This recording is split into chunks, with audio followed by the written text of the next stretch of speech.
Muy buenos días, estimada familia en Cristo Jesús nuestro Señor.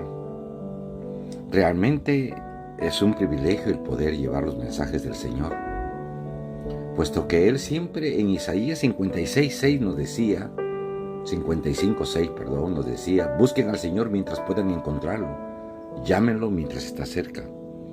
Hoy tenemos que darle gracias por el don de la vida, por la familia que tenemos, por el hogar, por los bienes que Él nos ha concedido, pero más que todo, el haberlo conocido a Él, que ha sido el tesoro más grande. Como dice el Evangelio, hemos encontrado la perla preciosa, de la cual no la queremos abandonar por nada del mundo. Como siempre, pedimos que nos conceda el Espíritu Santo ese entendimiento para poder discernir la palabra del Señor, bajo la intercesión de nuestra querida Madre, la Virgen María. Y comenzamos esta meditación en el nombre del Padre, del Hijo y del Espíritu Santo. Amén, aleluya. Veníamos hablando acerca de la purificación de las motivaciones, de esos medios de purificación. Hablábamos nada menos de la purificación a través de la persecución del mundo, a través de los problemas que se nos van presentando en la vida, de los fracasos espirituales que tenemos, los desiertos, enfrentarnos con la cabeza muy alta cuando nos calumnian. O sea, todas estas razones son motivos como para que uno realmente comprenda. Y uno de los momentos más importantes de esta parte es que tenemos que encontrar y realizar algo que no nos gusta mucho realizarlo, que es el desprendimiento. Dios promete que todo trabajador merece un salario y quien sirve al altar debe vivir del altar. Tomando unilateralmente esta palabra, algunos justifican sus riquezas como premio a su servicio y entrega al Señor. Escuché un día en Miami a una persona, un conferencista, en la que el orador principal vestía trajes muy finos y costosos. De su bolsillo colgaba una cadena de donde pendía un fino reloj de oro puro. Su esposa vestía un costosísimo vestido y se adornaba con bellas joyas. El tema de la enseñanza era que si servimos al Señor, Él nos recompensará abundantemente, porque nuestro Dios no se deja vencer en generosidad. Luego nos motivaba ¿a qué? A que nosotros entregáramos una ofrenda sustancial para el Señor. A cambio, Dios lo había bendecido y ahora vive en una lujosa zona residencial de la ciudad.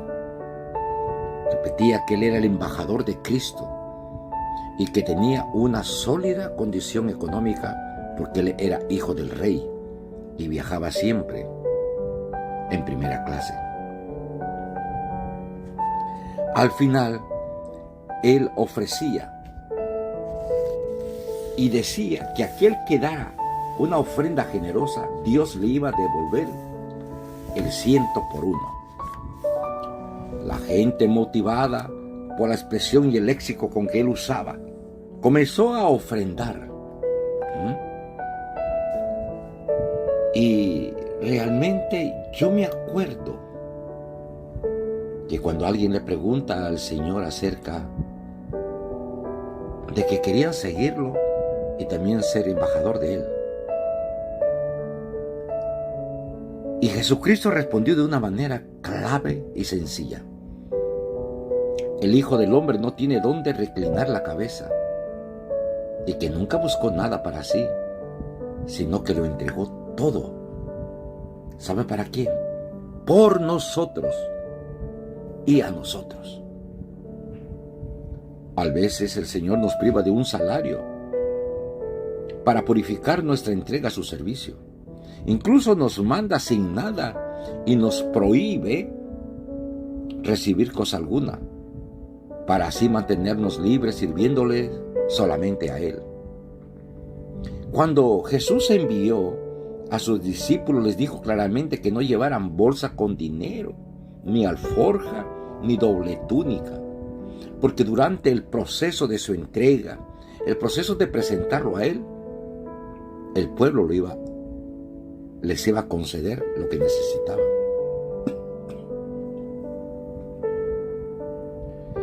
La única vez que parece que Jesús se sale de sí mismo y no se controla es frente a los comerciantes de las cosas santas en el templo de Jerusalén. Esta orden del Señor es muy lógica y tiene alcances prácticos.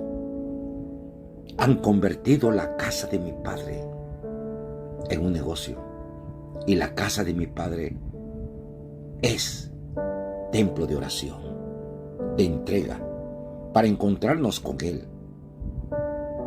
Desprendernos de todas esas cosas fantasiosas que muchos hermanos, no quiero mencionar, porque también hay sacerdotes que al agarrar la fama se van endiosando a sí mismos, porque se creen la mano derecha de Cristo y comienzan a pedir algunas veces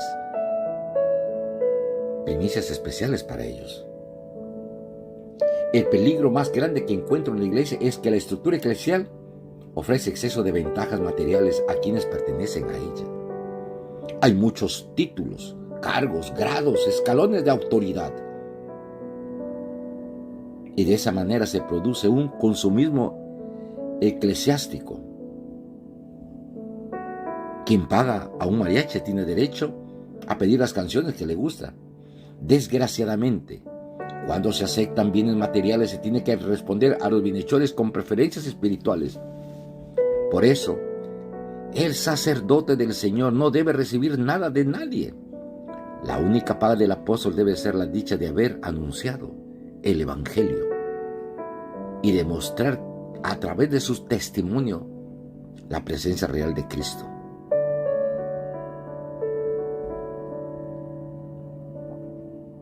Ante los benefactores, cierra la boca a los profetas, se matizan las exigencias evangélicas y se solapan las injusticias. Por eso el ministro no se debe a nadie sino al Señor, su único amo. ¿Se acuerdan? Eliseo no quiso recibir nada de Naamán, el sirio curado de lepra. Pero cuando su siervo, o es así, fue a buscar los talentos de plata, se contagió de la lepra. Podemos verlo en 2 de Reyes 5. Pablo nunca codició oro de nadie ni recibió ofrenda alguna para no ser mal interpretado. Él trabajó para ganarse el sustento. Cuando nada recibimos por servir al Señor, es posible que lo sirvamos por Él y no por lo que de Él recibimos. Querida familia, Dios nos está hablando con un lenguaje muy, pero muy claro. El apóstol no debe preguntarse cuánto le van a pagar por su servicio, sino qué es lo que vamos a dar al pueblo de Dios para que se encuentre con su Señor. Mientras no perdamos algo de renombre, reputación, fama, autoridad, privilegio, bienes materiales, hay que sospechar seriamente si estamos sirviendo o estamos siendo servidos. El Señor dijo bien claro que Él no había venido a servir, ¿verdad? No era así, sino que Él había venido a dar su vida totalmente por cada uno de nosotros. Él no lo quería que lo sirviéramos.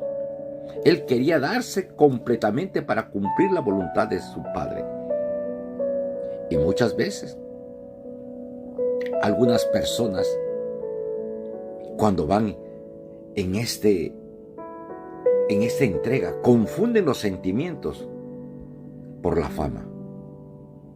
Y Dios no quiere que seas famoso. Dios quiere que seas orador de Él, para que lo alabemos, lo bendijamos cada día de nuestra vida existencial. ¿Sabe cómo nos paga el Señor?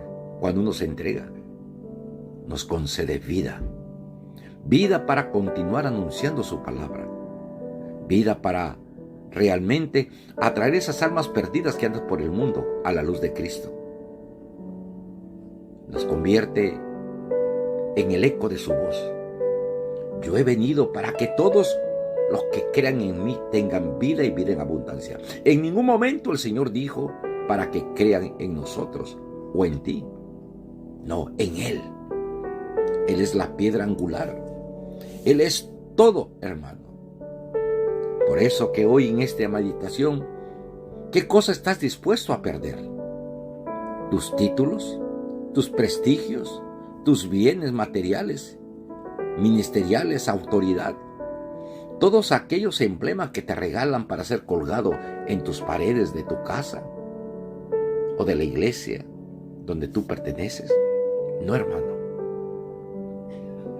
Eso está conferido para que tú lo ocultes.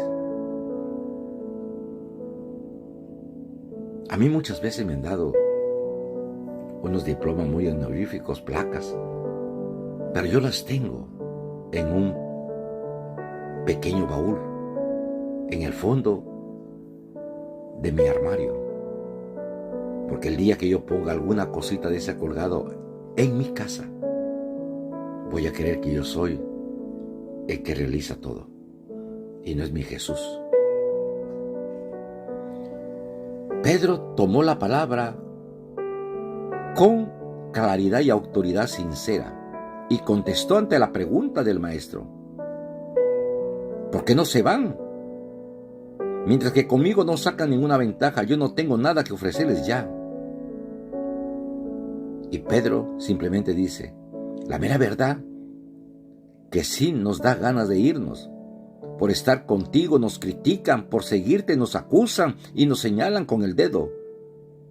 Lo único que tenemos son problemas. A veces ya no aguantamos. Además, por tu parte nos vemos que restauras el reino, ni nos has dado nada por seguirte. La mera verdad que contigo no sacamos ni para el gasto, podríamos decir. Pero sabe que al último él dijo: ¿pero a quién iremos, Señor? Si solo tú tienes palabras de vida eterna. Y esa es la palabra del Señor. Porque siempre va a existir eso. ¿Por qué persiguen a los buenos? Ciertamente cuando somos perseguidos por el mundo tenemos la alegría de sufrir en el nombre poderoso de Cristo Jesús. Como Pedro, Juan, que salen gozosos después de haber sido injuriados y azotados, como vemos en Hechos 5:41. Pero cuando somos perseguidos en nombre de Cristo, por aquellos que con sangre de nuestra sangre no hay ningún tipo de recompensa, al contrario, somos juzgados precisamente como enemigos del plan divino. La persecución del mundo nos condecora con la palma del martirio, pero la persecución de los buenos nos condenan en vida. Jesús fue condenado precisamente por las autoridades religiosas de su tiempo. Los pastores puestos por Dios para dirigir a su pueblo fueron quienes se opusieron al designio divino y crucificaron al Señor de la vida. En la vida de los profetas y de los santos vemos continuamente cómo se repite este fenómeno. No son comprendidos por las autoridades religiosas, se les persigue y hasta se les condena a muerte. Y muchas veces, por ser embajadores del Señor, genuinos en llevar la palabra, te acusan a ti. Y lo más triste es que a veces son nuestros propios hermanos y nuestros propios pastores, que no entienden, no comprenden que la gracia y el don que hemos recibido no proviene de nosotros, no es de nuestra inteligencia, sino que es un regalo, es una dádiva que Dios ofrece a aquel que se entrega de corazón para servirle a Él y servirle a sus hermanos. A Francisco de Asís no se le reconoció, incluso no se le aceptó la regla de vida que él había escogido para sus frailes. El Evangelio lo obligaron a complicar lo sencillo. Sin embargo, esto no es sino la superficie. Para los que aman a Dios, todas las cosas concurren para su bien, afirma la palabra de Dios, Romanos 8:28. Por eso vamos a pedirle al Señor que nos purifique. Necesitamos ser purificados, porque lo necesitamos, vuelvo a repetir. El Señor nos purifica por la simple razón de que lo necesitamos. Ninguno puede afirmar que no precisa ser purificado. Nuestros pies se han empolvado en los caminos de la vida y necesitamos ser lavados con agua y purificados con fuego abrasador. Sobre todo cuando se ha llevado una vida llena de sensualidad y materialismo, se tiene que cambiar a fondo y no solo superficialmente. La conducta moral puede ser transformada en un minuto, pero el cambio de mentalidad necesita más tiempo y una metodología especial. Por eso el recién convertido puede caer en la tentación de trasplantar sus antiguos criterios y valores a la obra de Dios, lo cual se lleva al cabo mediante métodos diferentes y hasta opuestos a los del mundo comercial y social. Querido hermano, si tú quieres seguir a Cristo, tienes que pedirle que te purifique y te libere, como liberó a María, que luego sería llamada la Magdalena, de la cual el Señor sacó 7 demonios. Necesitaba una larga etapa de convalecencia para cambiar su mentalidad. A pesar de seguir a Jesús, tenía necesidad de transformar su corazón. Su conducta cambió en un instante, pero necesitó de toda su vida para ser transformada completamente. Jesús la fue puliendo poco a poco hasta que la convirtió en la primera evangelizadora que anunció su resurrección. Si los alimentos se lavan y hasta se desinfectan, así nosotros tenemos que ser purificados por dentro y por fuera para no envenenar a los demás, ya que somos pan que va a ser comido por ellos. Qué importante es esta palabra. Te conviertes en pan, porque todo aquel que te escuche quiere seguir escuchándote, porque muchas veces de nuestros labios salen palabras de vida poderosamente que nos llevan a la conversión, que nos llevan al encuentro del Maestro. Por eso tenemos que darle gracias de todo corazón al Señor por habernos comprometidos en el seguimiento de Él, a pesar de las caídas, a pesar de los problemas que se presenten, a pesar de las tentaciones de las calumnias que nos levanten. Pero el que está fiel a Él, fiel será Él con nosotros en el último día de nuestra existencia. Isaías tuvo que ser purificado con un carbón encendido. Jeremías sufrió la persecución de los suyos. Ezequiel fue juzgado loco e impertinente. El sacerdote Amasías puso en tela el juicio el ministerio del profeta Amós. Hay tantos ejemplos. Muchas veces nos quieren silenciar y parados dentro de nuestro ministerio, porque no somos nosotros sino el Señor que nos lleva a través de ello. Nos está preparando para otra misión mucho más importante. Si nos escapáramos de ese horno, perderíamos la oportunidad de forjarnos. ¿Cuál es la actitud ante todo esto?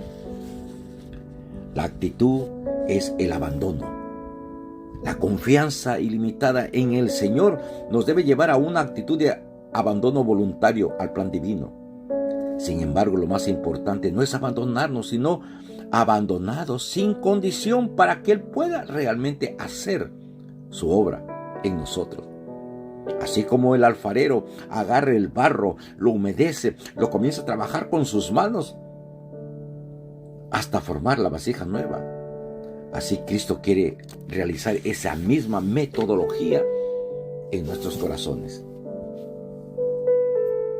El Señor, como médico divino, en Ezequiel 36, 26, 27 nos dice: les daré un corazón nuevo, infundiré en ustedes un espíritu nuevo, les quitaré su corazón de piedra y les daré un corazón de carne, para que se conduzcan según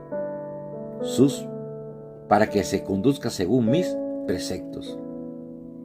No es el Señor que nos quiere despojar o nos violente, sino que nosotros consintamos voluntariamente. ¿De qué serviría que el Señor nos quitara algo si nuestro corazón sigue apegado a esa cosa perdida? Mientras no nos desprendamos y despojemos voluntariamente, sufriremos desgarres fatales que nos llevarán a la neurosis y a la esquizofrenia. Pero cuando no estamos aferrados a algo, somos pobres y un pobre no tiene nada que perder. El desprendimiento es la condición del abandono y el abandono es el camino de la paz y la felicidad. No hay otro camino para vivir en paz.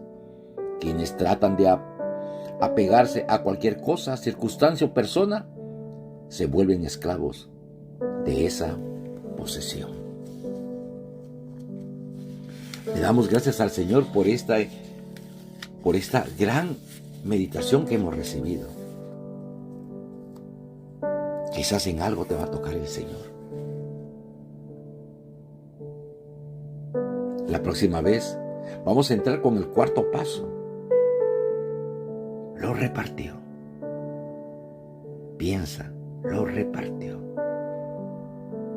Y le pedimos al Espíritu Santo que en este momento nos dé la bendición trinitaria en el nombre del Padre, del Hijo y del Espíritu Santo. Amén, amén, aleluya. Gracias, Señor, por esta palabra. Gracias, Señor, porque nos estás invitando a abandonarlo todo para seguirte a ti en las condiciones que tú quieres que te sigamos. Honestos, firmes, entregados, perseverantes, para encontrarnos con tu rostro un día y que nos puedas decir: vengan benditos de mi Padre al banquete celestial.